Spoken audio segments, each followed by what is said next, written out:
Hello, everyone. Welcome to today's RD2RD Live Show. I'm Megan Boitano, your host, founder of RD2RD, and today I'm excited to welcome Abigail Kiesel-Hopkins. She is the co-founder of That Clean Life, which we'll talk a little bit more about, but it's a meal planning software tool. And we're going to dive into the topic of selling meal plans. And really, we've talked about this before on the show, but not from this angle. So our focus today will really be on kind of pricing, marketing, protecting your creative work. Abigail's background really positions her to kind of, give us a unique perspective that we may not have as, whether we're running a private practice or we have a group program or we're having this as a service on our website. So really kind of giving us a bird's eye view from the industry to help guide us and see what are trends that are happening, what can we do to be more successful and find out what's new in the world of meal planning. So thanks for being on the RD2RD Live Show today. Thanks for having me. I'm super excited. Yeah. So technology changes rapidly. So pretty much every Facebook Live I do, Facebook has changed something. So I want to give listeners, if you're listening in and you're having any trouble hearing or seeing, let me know. And I will do my tech wizardry here on the backside of the technology. But we're going to start off and let Abigail tell us a little bit about her business and the work she does. Yeah. Okay, cool. So I'm Abigail Kiesel-Hopkins. I'm actually a registered nurse by profession. I'm a culinary nutrition expert, and I'm a co-founder of That Clean Life, which is a nutrition planning platform designed to help dietitians give beautiful nutrition guidance. So how did you get started as an entrepreneur? That's kind of we think of a registered nurse, we may have an idea of what a registered nurse does, and it's not exactly what you do. So how did that happen? Yeah, so I'll try to make this long story as short as possible, but essentially it all began when I graduated nursing school and I started full-time in the workforce. So I went right into work as a nurse, working full-time in a really busy pediatric hospital in infectious diseases. And I was working shift work. So I was either working 7 a.m. till 7 p.m. or 7 p.m. till 7 a.m. And it didn't take me long to get really burnt out and to start to feel like crap. And I realized if I was going to have a long-term profession or long-term career, in the nursing field, I was going to have to learn how to take care of myself a lot better. So one of the habits I adopted was meal planning. So I kind of made a decision that every week at the start of the week, I would sit down, I'd plan out my meals, I'd batch prep what I was going to eat for the week.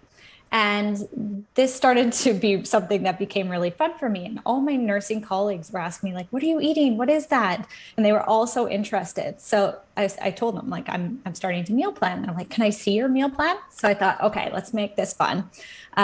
If I'm going to share my meal plan, I'm going to make it look nice. So I recruited my husband, Christopher, who's a software developer, to help me turn the meal plan into like a really nice looking PDF with pictures of all the recipes and all that stuff, a grocery list. It was really nice. And then I shared it with all my nursing colleagues and I said, okay, follow this plan with me for 6 days, not 7, because I thought, 6 seemed a bit more attainable. And I was so shocked, like word started to spread. Even people beyond the nursing colleagues I had started to download this because I put it up on my site for download. So I think it had over 500 downloads in that first week. And we had so much fun following this plan. And I released a few of my just typical weekly meal plans after that. And I charged, I think, $9 to download it or something. And it really took off. It really started to get popular. So then I've started to kind of see a long-term vision. I wanted somewhere to store all the recipes and all the meal plans. So again, brought back my husband, Christopher, to help me with that. And that's when That Clean Life was born. So it turned into kind of like a full-fledged meal planning platform. And it originally started out as just a meal planning platform for individual and personal use.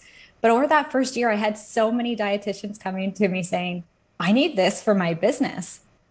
So a few years later, we ended up shutting down the individual personal side of it and focusing strictly on health professionals, because we realized the level of detail dietitians need to meal plan is much different than what the typical consumer needs. So yeah, we shut that part down, and now we just focus on meal planning for health professionals, and it's a lot of fun. And that was 8 years ago, and we're still working on it today. So it's wild. I love that you have a story that's kind of filling a need, seeing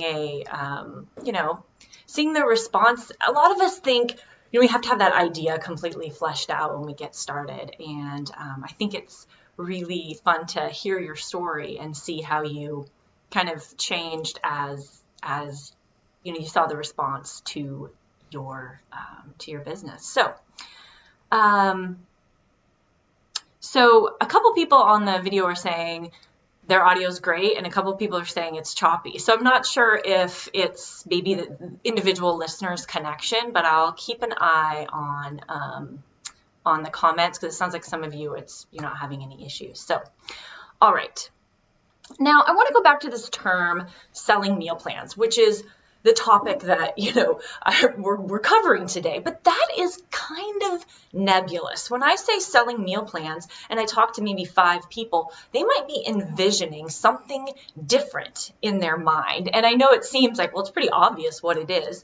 But as meal planning has kind of changed, there's customized meal plans. There's like a downloadable static meal plan. You might have one-on-one, you might have group programs. Can you kind of give us kind of a larger view of this monetizing meal planning? We understand, kind of the meal planning, what goes into it. You mentioned grocery lists and recipes, but that whole level of the monetization of meal plans, kind of from your perspective as you see lots of health professionals and this industry. Yeah, so this is great timing, because we actually just finished a huge analysis. We went through over 1,000 health professionals' websites to see how they're structuring their meal planning services and what they're charging. All the data is available at blog.thatcleanlife.com if you want to check it out. But to summarize it here, we found that dietitians are monetizing meal plans in a really wide variety of ways. Most commonly, we saw dietitians incorporating meal planning right into their services and perhaps charging a bit extra compared to what they would normally charge. And that includes initial consults and follow-up consults, and then package consults too. We commonly saw meal planning as a part of those services. But then we also saw others just using it as an add-on service, so completely separate, offering customized meal planning as an add-on. So not included in the regular service. It's an optional thing that clients can purchase if they need it or want it. And then we also saw dietitians incorporating it into their online courses. That was very common, that, an online nutrition course on a specific topic would have really relatable meal plans associated with it. And I've talked to a lot of our members who use That Clean Life for that purpose, and that really works for them, because when clients see a meal plan there, they're like, it kind of helps them feel more confident in it. And then there was like the whole other thing of non-customized services. So there was a lot of dietitians offering like almost like a shop section on their website, where clients can come and just pick and choose from pre-made meal plans and recipe books as well. So that was common. And then less commonly, we also saw RDs offering it as, kind of complimentary service, like within grocery store tours, workshops and cooking classes, and that kind of stuff as well. So big range of services that incorporate meal planning. But that's kind of the cool thing about it, is it can go along with a lot of your services. Yeah, no, I appreciate that overview, and really that you have that information. And there's been a couple comments. Can you restate where people can find what you mentioned? And I can get it in comments. I will make sure to follow up with it. Yeah, so it's available. The full analysis is available at blog.thatcleanlife.com. Right, so blog.thatcleanlife.com. And we'll get that link in the comments. So this video won't go anywhere when we're done. So it'll be in there for sure. So now that you kind of rolled up for us some, ways meal plans are used, I bet a lot of listeners are thinking, okay, maybe I hadn't thought of one or I thought of the other. I'd be curious if anyone who's listening wants to drop in which of those that Abigail mentioned are you currently using, or do you think really said that's what I want to do? So if any one of those resonated with you, go ahead and give us a comment. So before we kind of dive into, let's talk a little bit about misconceptions, because I think, we nutrition professionals have an idea of when we hear the word meal plan, we might jump to a conclusion or have something in our mind that it is wrong. So are there any misconceptions that you're constantly kind of walking back when you deal with, dietitians, certainly? Yeah. We're kind of going through this now as a business, trying to decide how we want to define it. So I always say that like a common misconception is that a meal plan is like a meal plan, that there's nothing else. So a lot of people say, oh, I don't want to offer meal plans because they're too hard. Well, meal planning does not have to be hard. It can be really simple and straightforward, especially if this is going to sound like a plug, but it's the honest truth. If you're using meal planning software, it becomes a lot easier. Another thing that we just kind of went over is the price point. A lot of dietitians struggle when it comes to pricing it, and they think that there's like a magical price point. And there's not. Like, there's a very wide range of prices I see being charged for these types of services. So no magical price point. It doesn't need to be hard, and it doesn't need to be a meal plan either. That's something I really want to get across. I like to call it nutrition planning and thinking that the umbrella term, and underneath nutrition planning, you have meal planning. That might be the right fit for a client, but it might not be. Maybe your client doesn't want a meal plan. Maybe you don't want to create one, but you still have to provide some sort of resource to help your client connect the nutrition guidance you're giving. And in that case, there's also the option to provide recipe books or a collection of recipes, or you can set your client up to do their own meal planning by providing them a collection of recipes and then a blank plan where you kind of go through how to fill it out, how to create the grocery list and all that stuff. So meal planning can really happen along a spectrum. And I think that's like the most common misconception is that a meal plan is just a meal plan, but it can mean so many things. Yeah. And I think you brought up a good point, and we'll talk a little bit more about pricing, that can be a stumbling point for dietitians as far as how do I price, and then how do I, broach that conversation with, clients if I'm offering it, as part of my services, or it's a additional fee, perhaps ongoing. There's, like you said, lots of different ways. And also that translating, complex concepts into real food ideas that oftentimes a client we'll talk about isn't necessarily going to follow that exact meal plan, but it helps to spur those ideas. It's a starting place. It's, working from an idea list rather than from scratch. So I think you made a lot of good points there. Now going back, we have some comments. People have made meal plans available for purchase on their website, and then just started offering individual meal planning services. So I think people, have different uses. We'll get back to the question about group coaching programs, like where meal planning might fit into that. And we will talk about meal planning software, and we can certainly, talk about That Clean Life as well. Because meal planning, like you mentioned, can be done with software. It could certainly be done from scratch. That would be fun. Or not. Or not. So I guess one of the things, maybe it's only me, but my reaction with meal plans is there's so many free ones on the web, right? I can think of multiple websites that offer like a free weekly meal plan. How can I compete, right? There's apps that are not very expensive. Is there really a potential for money making with meal plans? What's your reaction to that? And do you hear that from people? I love this question. I can't wait to get into this one. So I always say, because I get asked this all the time, like, why would my clients come to me for meal plans when they can get meal plans anywhere else? It's like, I always say, well, do you file your own taxes? And usually they say, no, I use an accountant for that. And I'm like, but you could file your own taxes, right? Like there's lots of services online where you can file your own taxes, but you don't because it's complicated and that's not what you want to spend your time on. And the same goes for meal planning. A lot of people just, they don't want to figure it out themselves or they can't figure it out themselves. And that's why they come to a dietitian. And research shows that people want personalized nutrition guidance. They don't want a one size fits all approach. They don't want to just take some meal plan from the internet and try to figure out how to make it work for them. The other thing is that clients want an expert opinion. They don't trust this stuff online. And that's kind of goes back to dietitians developing an audience and nurturing their leads and developing trust and all of that stuff. And that's what it comes down to, that when it comes time to sell your services, that people know, like, and trust you, and they're going to be more likely to buy from you because you're an actual human than somewhere else online that they don't know and they don't trust.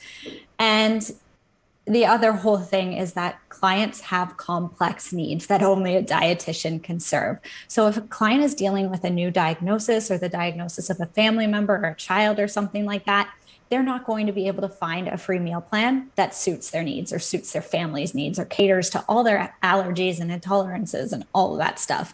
They really need somebody to sit down with them, listen to their needs, figure out what they like, what they dislike, what they can eat, what they can't eat, balance all of the macros and the micronutrients and all of that stuff.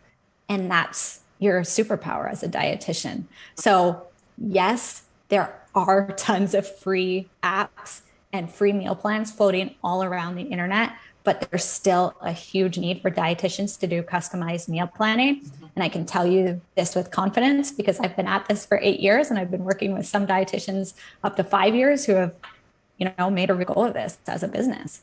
Yeah. And I think that idea of there is, free information available, and there always will be. I think that element of personalization as well as convenience that you mentioned, and we've talked about it on this show before, but often the money mindset we may have or don't have, and I think acknowledging what's reality and what's our own challenge with feeling like we're worthy of the fee that we're charging. So I think that's outside of the scope of the conversation today, but that meal planning services are very successful for a lot of health professionals, and anyone listening, there's no reason that shouldn't be you too. The people, the value that you offer from an expertise and the service, people want it. And people will ask you, well, can you make a meal plan for me? So I guess we'll kind of loop back around to where meal planning fits, and maybe you can give some additional examples. We talked about like one-to-one client work, and then maybe a group program. So if you can, I'm sure you have some dietitians that you might work with, if to kind of give us an idea of what does this actually look like in practice, so people might be able to see, and then we'll kind of dive in a little bit more. I'll catch up on questions. Woo. Yeah. So with one-on-one clients, the way it typically looks is you have your assessment. We have a tool that's for free to everybody at thatcleanlife.com/books. It's a meal planning assessment tool. And this is an assessment specifically for meal planning. So that's usually the first step our dietitians go through with clients. They use that to collect the important information, like I said, their clients' likes, dislikes, cultural considerations, all of the things that you're going to need before you create a plan. Because if you don't have the right information, you're going to create a plan, making assumptions, and I never recommend doing that. That's just a recipe for disaster. So the first thing is assessment with customized meal plans. And then with group programs, I often get asked, how do I create a program that's going to satisfy the needs of everybody in the group? And that is very hard. It's a very valid question. So with meal planning for group programs, you're trying to create more of like a general plan, and then you can provide a list of substitutions and advice on making swaps and stuff like that to really encourage the participants of your group program to kind of take matters into their own hands if they need to adjust things. And I just want to make sure people distinguishing kind of that group program from the one-to-one. I think Mm-hmm. online courses, most of the time, sometimes there's a bit of a hybrid element. Someone may have an online course where there's small group sessions, but if we're comparing individualized meal planning, like this is a meal plan just for, Abigail, and it's all of her individual likes, versus creating a meal plan that's maybe tailored to whatever the group, whether you're working with, breastfeeding moms or, Yeah.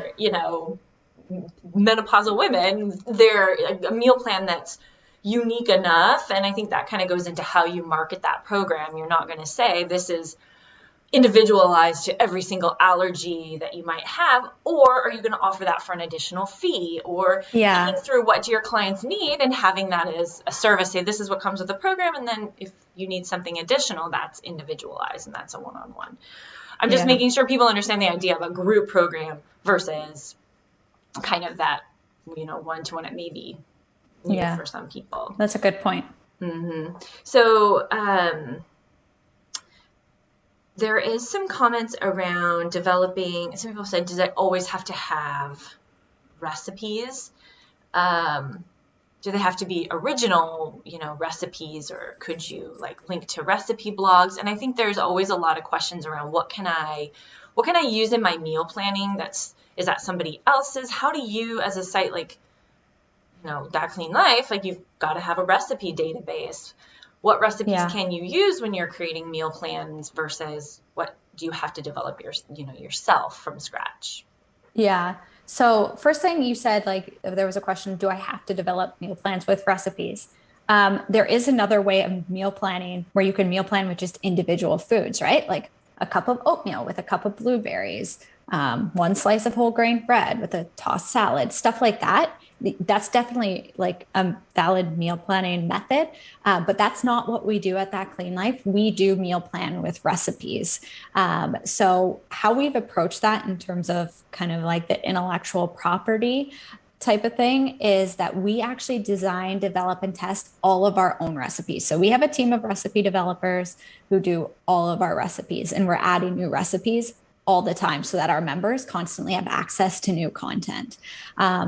I think this is really important to note because you can rest assured with That Clean Life that you are able to use our recipes in a way that aligns with our terms of service. So this is a much better approach than going out, especially if you're selling the meal plans, than taking recipes from somebody's websites and their photography and using it in a meal plan that you're selling. I don't recommend doing that. There's a lot of issues with doing that, legal issues. So I do recommend, if using any type of recipe database or meal planning software, you always ask the question up front, where are your recipes coming from? How can I use these? That's really important. You obviously, neither of us, are lawyers or can provide you with legal advice, but that when you're using a software program or anything that's not your own, you're probably subject to some terms of service. So it's always important when you're adding in that you're selling that there's making sure that you understand, what those terms are. And then if you're using somebody else's, protected work, that you have permission to do so, or a license agreement or something with them, as always. Recipes, there's always that copyright, what can be copyright, and, the ingredients versus the written out instructions. I'm not going to go there in this, Q&A today. Let's see. There was a question, and I think maybe That Clean Life, you might be able to give some insight into hiding macros or hiding certain nutrients, especially for people who, maybe have a history of an eating disorder or really kind of fixate on certain, nutritional parameters. Yeah, so that's a great question. So when it comes to providing meal plans for clients, we make it here at That Clean Life, we make it that so that you can choose whether you want to include nutrition information or not. And whether you're using That Clean Life or not, it doesn't matter. This is a really important thing to take into consideration before providing a meal plan to a client. Is the nutrition information relevant? Should I include it? If it's somebody who's, has a history of eating disorders, maybe providing nutrition information isn't the best thing to do because you don't want them fixating on that. And when that's the case, just leave it off. But there are some cases where it is important, where certain nutrients are important, like sodium. So in that case, you might want to include it so that your client knows that, and it's a good educational opportunity. So it all kind of comes down to your personal assessment and choosing and being aware of when it's good to provide nutrition information and when it's not such a good idea. Right. So for those asking, and I am trying to keep up with the questions. I love all of your guys' comments. So I wish I had 5 sets of eyes here today. So I think going back to your question about protecting, and I found it really interesting that you do your own recipe development, and that is your own intellectual property. When you develop a recipe and you test it, you write all the methods, you take all your own photos, that's yours. So I think talking about, it says, question about that clean life, how can we protect our work from there? So once we sell the customized meal plan, can't someone technically take it, edit it, and resell it? So, and watermark the final product. And I'm sure you, as someone who would know, okay, now that clean life's being resold. That's a really good point. One, if you're using that clean life, or you're spending time creating your own meal plans that are then getting pirated and resold, that, never happens in the real world, right? Of course not. Yeah, it's hard. I often get asked too from our members, like, how do I protect my clients from sharing this with other people? Yep. And the truth of the matter is you can't. There's no good way to completely prevent sharing. And I always really encourage our members, try not to get too hung up on that. Focus on the clients who are going to pay you, who have integrity. But with that being said, there are a few things you can do to discourage sharing. So one thing is you can include a little clause with all of your meal plans that say, hey, I spent a lot of time on this, not in these exact words, obviously, but I spent a lot of time on this and I ask you to not share without permission, or please take this into consideration before distributing this without my permission, or something like that. So that's kind of one way that will just kind of set off a thing in somebody's head being like, it's not okay to share this with other people. Then there's the whole thing of password protecting PDF. So if you're sharing your meal plan in a PDF document, you can password protect it. But again, that's not foolproof. Anybody can share a password with anybody. So yeah, it's a tricky thing to get around. But that's why every business should have their own terms of service, so that if there ever was a massive breach of your terms of service or violation, then you have grounds to do something about it. Right. So that's something to make sure that you have in check if that ever happens to you and you do need to take action on it. Yeah, this is a huge topic for sure. And I think people mentioned watermarking. I think the final product that you might be giving to a client, how they might feel about that. There's so many options. This is a huge topic. And if you're interested in learning more, a search term you might use is digital rights management too. There's tools that can help everything from adding watermarking automatically. I do obviously some things for RD2RD, but it also expired access links, tracking IP address of where it's being opened. So if it's like 5 different IP addresses, it's kind of a red flag that perhaps the item's being shared and it shouldn't be. But again, you can't prevent it all. And I think that is kind of the term of, yes, having terms, talking to people, making sure but there's people who are gonna abuse things. So there's always people looking to take a shortcut to the top, and unfortunately that's just the way of the world. Yeah. But I found most people are if you do identify and you do reach out, I think most people are either unaware or pretty quick to fix the offending behavior. For sure. I would say in general. Yes. I've been guilty of not reading terms of service completely myself on occasion. It's a new hobby of mine now that I have my own. It's like, these things are important, but until you have your own, you don't realize how important they are. So we all just read through them. We scroll. Where's the I accept button, right? Yeah, I know. I'm totally that way too. Yeah. But at the end of the day, as a business owner, it really is your safety net. It's how you protect yourself. Yeah, exactly.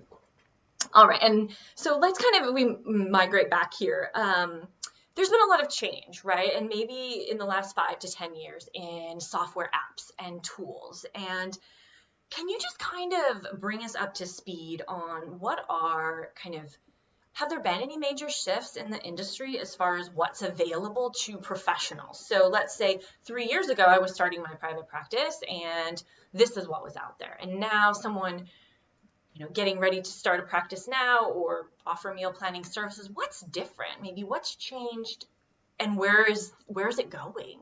Yeah. There's a few things. So automation is becoming really big. That's something that we're hearing a lot from our customers. They want more of like a hands-off approach to meal planning. And that's where automation is great. So at That Clean Life, what we did is we built an automator. So we have a meal plan where you can build a meal plan from scratch and pick and choose your recipes and put them in there. But then we also have an automator, and that you can enter in your calories, your macros, the diet type, all of that stuff, and it'll spit out a meal plan for you. So that's like a big trend that I see is automation. Another thing that we're working on is programmatic tags, so that when you enter a recipe, this is something we're working on the back end, it can tell you all the diet types that this recipe matches. So that saves you a lot of time when you're working with like a complex client that needs like egg-free, dairy-free, soy-free, sugar-free, all that stuff. You can quickly find those recipes. Mm-hmm. Mm-hmm. I think the automation piece that you mentioned, there's so much when you use the word automation, like artificial intelligence, like doing more hands off. And I think as someone who maybe has an adverse reaction to the concept of meal planning, because it's so labor intensive, that most of the time I see people say, oh, I love meal planning. Like this is fun for them to spend all of that time. But that if you're someone who doesn't, that you're not immediately restricted from having some opportunity to monetize that, because there are tools that have some of that automation and hands off that, I guess the industry and people who use meal planning tools want. So to take a fresh look, right, that I would say things are moving in that direction, definitely, like you mentioned, That Clean Life, because not everybody wants to be, head in a meal plan for a really long time. Yeah. Such and that's the cool thing. You never have to start from scratch, right? Like there's always some sort of template or some type of automation that you can get a starting point and kind of like customize it from there. Yeah.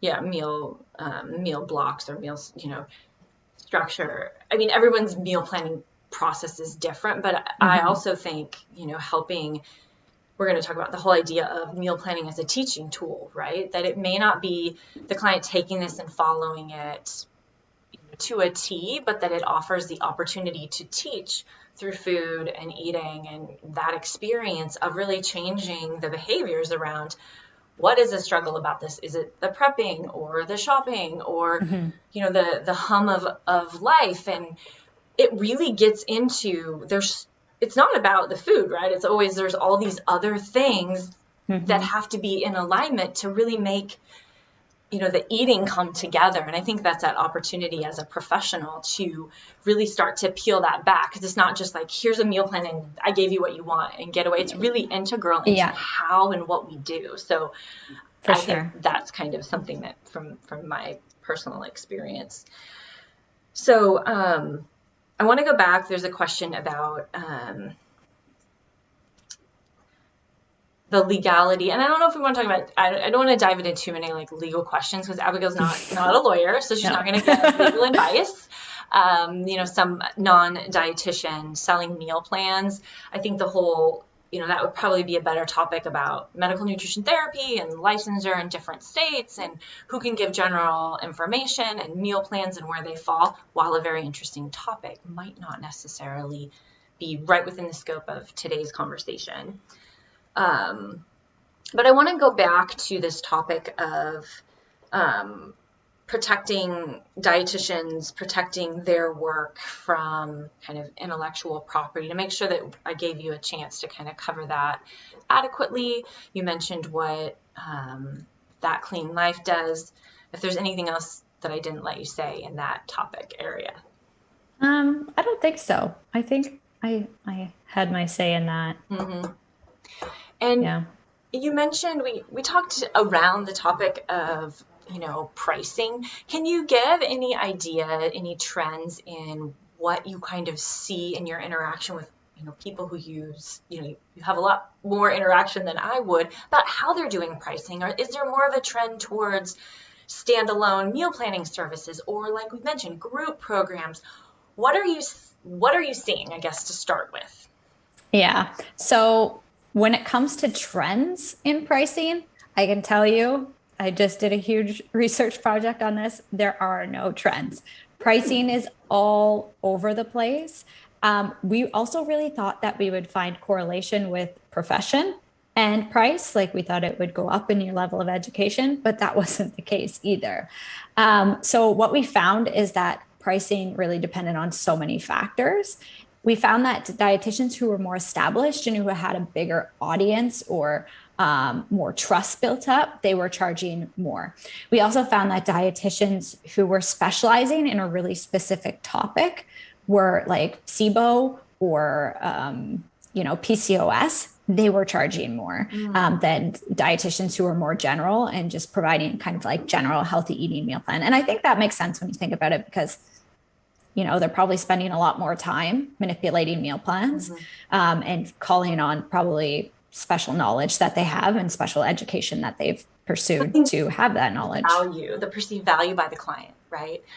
Yes. As it is more specialized. But can you give a little bit more to frame this research project that you did, the types of information you were gathering, and were you looking at just mostly cash pay people or anyone that accepts insurance? Tell me a little bit more about this so I can understand. Yeah, we didn't focus in on any specific type of health professional. It was like a wide range. We looked at dietitians, we looked at holistic nutritionists, we looked at doctors, just a very wide range. So there was no, specific group that we targeted for this. This was kind of like a general overall analysis.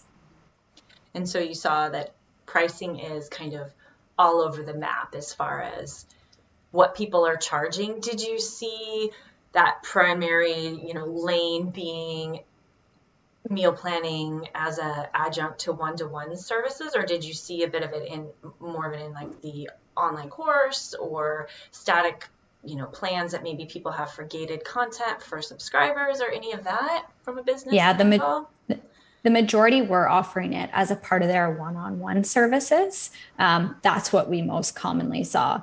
And with that, that's a customized meal planning service. So again, people were charging more for that. I'm just looking at my notes here, and we saw a 1 week customized meal plan priced anywhere from $75 for 1 week all the way up to $380 for a 1 week customized plan. Yeah, I imagine if you try to run a confidence interval on that, it'd be kind of interesting. You had enough data.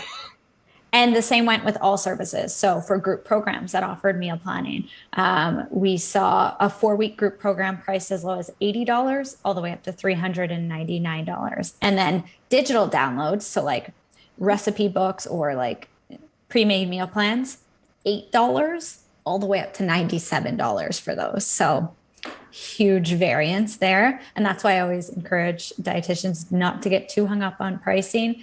Kind of take a look at your personal goals, your business expenses, and choose pricing that's right for you. Because I can tell you that there is no right answer here. Throw it out there. Yeah. Yeah. Yep. And I think, Suchitra, we just probably handled your question about pricing ranges for meal plans. So I hope that was helpful for you. Now, I think this is a good question about meal planning as it relates to intuitive eating. So someone being more flexible about, certain food selections, portions, timing. How can your meal planning system, so, that clean life, fit into and more of an intuitive eating focus? Yeah.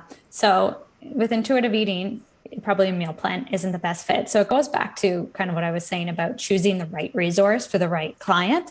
And it all comes down to your assessment. So there's different ways to provide nutrition guidance without providing them a prescriptive plan, right? Mm-hmm. So like I said, perhaps you sit down with that client and you talk about foods that they like and foods that they don't like and what foods they find pleasure in. And you go through that clean life, you pick and choose recipes, you put together a collection and just give them some recipe inspiration. Yeah. As opposed to a full plan. Yeah. And I think so much of, we talk about satiety and we talk about fullness, talking about foods and how they're linked with the different, nutrients they contain and helping to translate that into how you feel and your reaction to different, meals, which include different nutrients and giving people ideas of what that might be. So I don't think a meal plan is necessarily, a hard stop either. People need to have ideas as far as what to eat. So I think there's lots of different ways. And it's not like you said, this is how you must use any specific meal planning, whether it's a software or you're doing it from scratch. A lot of it is informed based on your clients, your expertise. So I think what we want to do sometimes is, because it is a little bit nebulous and big, is we're kind of walking around going, I'm not quite sure, like, where do I fit in this? And we just kind of want to be like, can you just shove me in the little turnstile lane when you get on the subway? I just want to know, I need to pick a lane. And I think that sometimes can be challenging about meal planning, because we want there to be these little lanes we need to walk through, and so we know what to do. And I don't necessarily think it is that, cut and dry sometimes. I totally agree. Yeah. So as we get kind of closer to the end, I'm going to try to scroll back through the questions. But also, is there anything else related to this topic that you really want listeners to know around pricing? We didn't talk a ton about kind of marketing this topic, and then we'll give how people can learn more about this topic and that clean life from your blog and other resources. Yeah, so I'd like to I can talk on marketing real quick, because in our analysis, we also saw really common ways that people were using, like marketing their meal planning services. So I can drill those down really quickly. Great. Just because I think that's a big piece of it. Yes. A lot of people, or a lot of dietitians think if they build it, they will come. Like if they put meal planning as a service on their website, people will bite. Not true at all. So you got to constantly be marketing your services. One really great way I saw this being done was through testimonials, taking testimonials from clients who have had a meal planning experience with you or have used one of your recipe books that you curated for them, and sharing those testimonials on your website, on your social media, turning those into really great stories that people can relate to. Another great tip for marketing meal planning services is to make it really clear on your website what it is. So a lot of people see meal plan and they think it's like a one-off thing, and to clearly communicate that no, this is customized. We will sit down, we will talk about your likes and your dislikes. That's very important. And one really cool thing we see being done by a lot of our That Clean Life members on Instagram, especially, and I guess you could do it on Facebook too, is showing yourself meal planning. Show behind the scenes looks at how you create these plans, whether that's a meal plan or a recipe book, or how you're teaching a client how to do their own meal planning. Show behind the scenes what that looks like, what you take into consideration. People love to see behind the scenes looks because they feel like they're kind of getting the inside scoop, and it's like, oh, that's how you do it. Like, that sounds really cool. I want to work with you. So that's a really good, quick tip for marketing as well. Yeah, no, I like that. That could be me, right? And I think you made it clear. Sometimes on our website, it may not be clear what is included in the service, and those testimonials, all that stuff is brilliant. People offering kind of sample meal plans. So people go, yes. Well, I'm not really sure. We call it like a content preview. People don't know necessarily what they're going to get. So one of the nice things, talk about, That Clean Life, is you can create, a sample that people could take a look at, and then it's less, they have fewer questions. Oh, that would work for me. Yeah, exactly. And that's like a common term is lead magnet. You can put it up on your site, be like, download my free 5-day meal plan to get a taste of what it's like to work with me and my custom meal planning service, and give that away for free as a way to build your list. That's another really great idea. Yeah. Those are great tips. So how can people connect with you, learn more about That Clean Life? Yeah. So best place to find out about That Clean Life is thatcleanlife.com. And you can say hi to us on Instagram at That Clean Life. We love Instagram. And you can also email me if you want to chat with me one-on-one about any questions you have about meal planning or That Clean Life. Happy to chat. You can reach me at hello@thatcleanlife.com. Oh, wonderful, Abigail. Thank you so much. I will make sure there are links to that kind of research project you did around pricing. I think, um, of course, of course, you're a registered nurse, you're a fellow health professional, that's what you would do. It's just automatically makes me just go, I just like Yeah. Abigail even more Yeah. because we're going to go to the data and we're going to see what's out there. And Yeah. I love that. So I'm going to go look up that on your website as well because I'm really curious. Yes. So thanks for spending the time to come on here and kind of share one, your story, and two, kind of a broader, window into meal planning software as well as how dietitians can monetize this as a service or offering. And definitely, if you want to reach out to Abigail, I will put her some of those links in the comments. And thank you guys for tuning in. We will see you next month for the next RD2RD live show. Thanks, everyone. Bye. Thanks for having me. Yep.